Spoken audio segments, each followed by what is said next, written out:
Mr. President, distinguished presidents, Your Excellencies, fellow ministers, colleagues, friends, ladies and gentlemen, I have a feeling that after that extraordinarily powerful presentation by President Ruto, nobody should say anything. We should just act.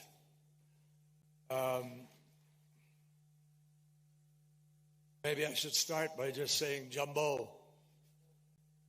It works. Mr. President, thank you for convening everybody here. Over the years, I've been privileged, Mr. Secretary General, like you. We've been at many of these conferences, and the words come easily. The actions seem to have been more difficult over time.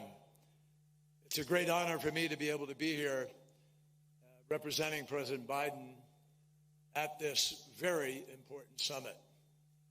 And I want you to know, as I listened, and as you listened, I could feel this room, something is happening. This is different. I feel that. This is different. I think, Mr. President, I would just say to you, your leadership is palpable. We feel it. And in what you have said today, there is such a clear path ahead for all of us. Africa is meeting. Africa is speaking. Africa is deciding. And nothing could make a greater difference, I think, on a global basis, given what you just heard from the President about the remarkable resources that are here in Africa, about the young people who are thirsty, hungry for a future. And so Africa and this moment offer an enormous opportunity. This problem that we are facing is human-made. It's about pollution. It's not very complicated. It doesn't take a rocket scientist or a mathematician or equation work to its end in order to understand what's happening. Humanity is threatened by humanity, by the decisions that we are unwilling, it seems, to make. So, at this moment, I believe it is clear that Africa presents some of the greatest opportunity in the world. To do what? To win this battle about how we heat our homes, drive our vehicles, light our factories and our homes. This is about fundamental production of energy. And if we will make the right choices about that, the future is different for everybody.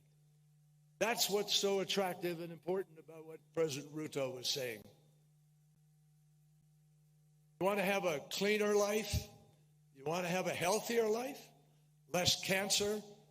Eliminate 8 million people dying every single year because of the lack of quality air that we breathe? All of that comes from the unabated burning of fossil fuel. And it is challenging, if not threatening, our very planet that we all live on. So, 20 countries produce 80% of all the emissions. Mine is one of them.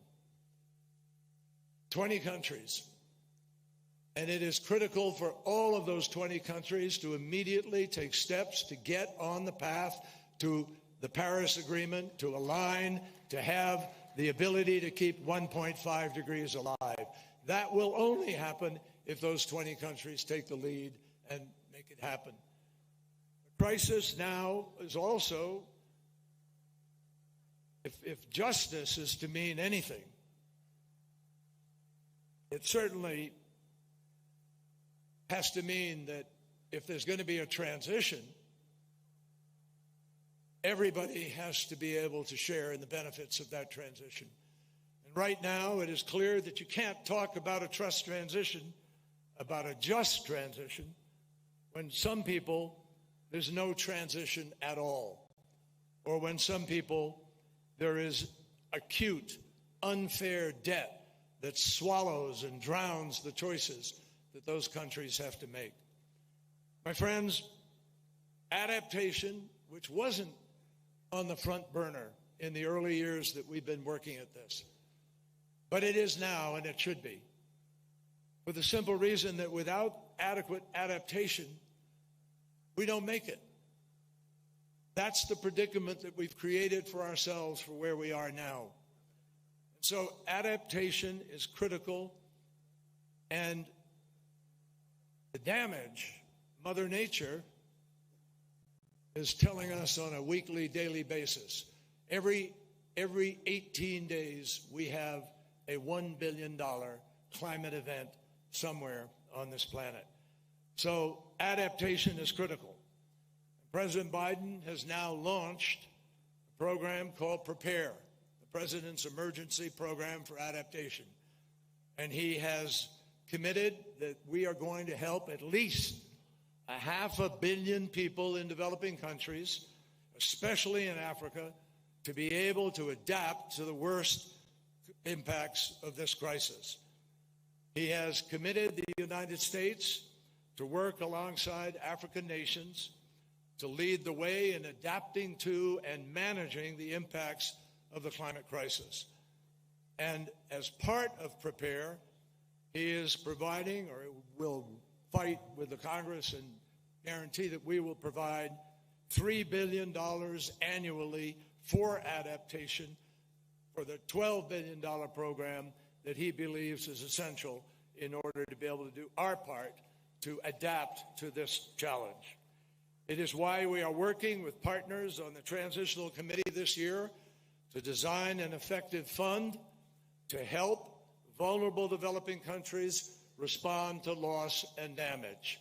And it is why last year in Sharm el-Sheikh, the President decided that the United States needed to try to accelerate that process. And we joined with our friends in Europe and elsewhere to say that no, it's not adequate to do that over a 2-year period. We need to close out and understand where we're going with the Loss and Damage Fund in 1 year, this year, when we all meet in Dubai. So in addition, as part of implementing Prepare, I'm pleased to announce today also we're going to provide an additional $30 million for climate-resilient food security efforts across Africa. First, $20 million to the Africa Adaptation Initiative for the Food Security Accelerator, and that will invest in agricultural businesses and help them create their own independent climate-resilient supply chains. Second, $10 million will go to the Climate Resilient Adaptation Finance and Technology Transfer Facility to scale technologies so that we can advance adaptation efforts like cold chain storage, which would help maintain the quality and the safety of food from the farm all the way to the homes of people in the world. We've learned that adaptation saves lives, creates jobs, and obviously it's just plain old common sense. Roads and bridges that are built today can only spur growth and curb poverty if they're still standing tomorrow. So in many ways, we have learned Africa suffers to a great degree the worst impacts of the climate crisis. And it is essential that every country step up to help other nations, and particularly Africa at this point, in order to be able to adapt to the climate impacts. But at the same time, we also have to continue to mitigate, and I think you all understand that. Of the 20 most impacted countries in the world, 17 are in Africa. That tells the story. We all have a moral obligation.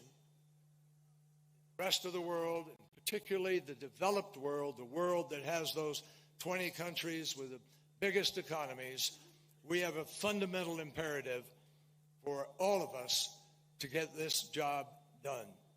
Ladies and gentlemen, I am personally convinced we are going to get to a low-carbon, no-carbon economy. I see incredible things happening around the world. With the IRA in the U.S., we are breaking new ground on battery storage, on new technologies for wind turbines that will get 30, 40 megawatts of power from one turbine, new technologies for accelerating the transition with hydrogen and so forth, all of the things that President Ruto talked about. The vision that your president has put forward today is not just a vision for Africa, it's a vision for the world. And President Ruto is showing a path for everybody to follow, and I hope everybody will feel impacted by what he has said here.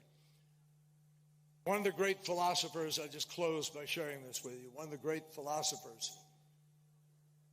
of the Enlightenment, when people decided that they would listen to science and not be browbeaten into somehow believing that everything was the sort of result of a vengeful God punishing people for their sins. But people decided and understood certain scientific facts make a difference. And they're real. And that has guided us for the centuries since then. Those pathfinders helped us to understand how to break ground and build a world in which we can have vaccines and deal with new technologies and go to the moon and so forth. We can win this battle, but we only win it if we make some fundamental decisions. Immanuel Kant, one of the great philosophers of that time, wrote, "Science is organized knowledge. Wisdom is organized life."